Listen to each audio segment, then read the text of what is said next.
Assalamualaikum warahmatullahi wabarakatuh. Let me introduce myself. My name is Rara Zajeng Pradui from Class Act 23A with NPM 234120008 and the supervising lecturer Miss Marcy Fella Rizki, SE, M.AK. Here, I will explain the inventory of merchandise. The first is definition of merchandise inventory. Merchandise inventory is an asset owned by a trading company in the form of goods stored for resale to customers. This inventory includes products ready for sale or goods in the production process, depending on the type of business. Merchandise is usually valued periodically to measure inventory costs and manage inventory more efficiently, which ultimately affects the company's financial statements and profits. The second is types of merchandise inventory. In general, inventory of merchandise includes three types.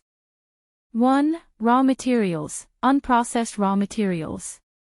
2. Work in progress, items that are in the production process. 3. Finished goods, items that have been fully produced and are ready for sale. Next is inventory valuation method. FIFO method, first in, first out. The items that first enter the warehouse are considered the first to be sold. This means that the remaining items in the warehouse are the ones purchased last, thus reflecting the current prices. LIFO method, last in, first out. The items that last enter are considered the first to be sold. This method helps companies match inventory costs with newer prices, although this method is not recognized in some countries due to its non-compliance with certain accounting rules. Weighted average method, evaluating inventory by calculating the average cost of all existing inventory. This method is simple and does not consider the order of entry and exit of goods. The last is example, inventory transaction problem. The company Raras has inventory transaction data for February 2023 as follows, with the transaction data. 1. February 1st. Initial inventory balance 100 units 1,800,000 Indonesian rupiah. 2. February 4th. Purchase of 50 units 1,300,000 Indonesian rupiah. 3. February 6th. Sale of 80 units 3,500,000 Indonesian rupiah. 4. February 9th. Purchase return of 15 units from the purchase on February 4th. 5. February 11th. Purchase of 40 units 1,600,000 Indonesian rupiah. 6. February 17th. Sale of 50 units 2,200,000 Indonesian rupiah. 7. February 20th. Sales return of 10 units from the sale on February 17th. 8. February 26th. Purchase of 25 units 1,750,000 Indonesian rupiah. 9. February 28th. Sale of 80 units 2,550,000 Indonesian rupiah. Questions. 1. Calculate the ending inventory value on February 28th. 2. Calculate the cost of goods sold, COGS, for each sales transaction.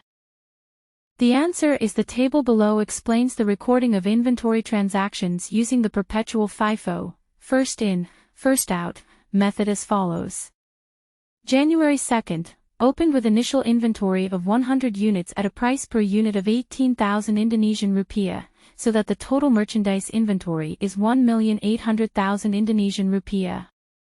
April 2nd, purchase of 50 units at a price per unit of 26,000 Indonesian rupiah, increasing merchandise inventory by 1,300,000 Indonesian rupiah.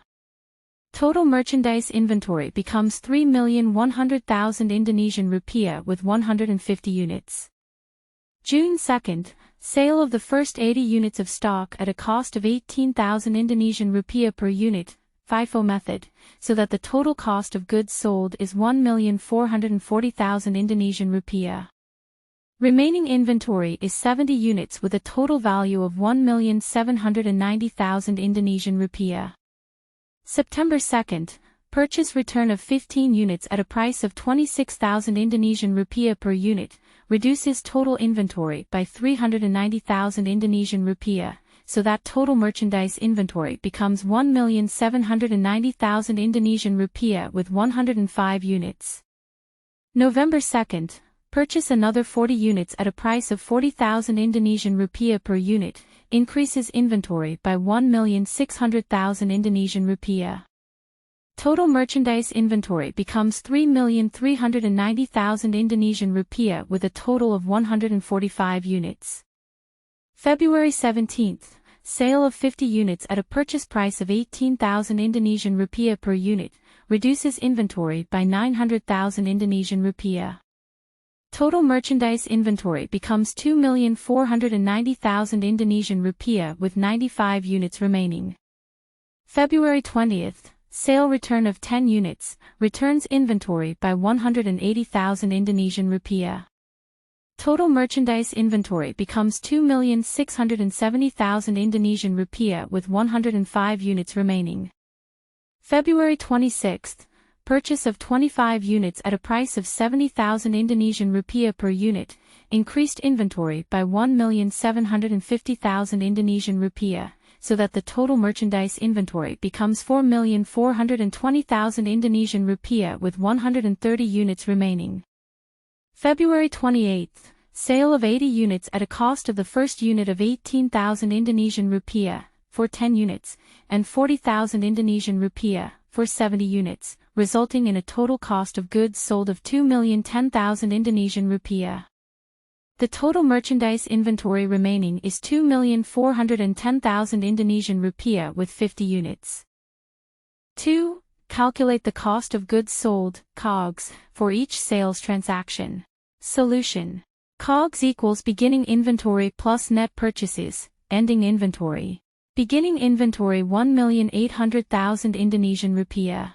Net purchases 4,260,000 Indonesian rupiah.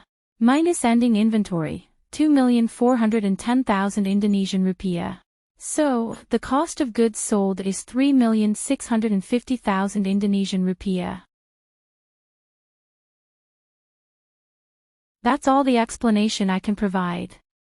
If there are any mistakes or shortcomings, I apologize, and I conclude with Wassalamualaikum warahmatullahi wabarakatuh.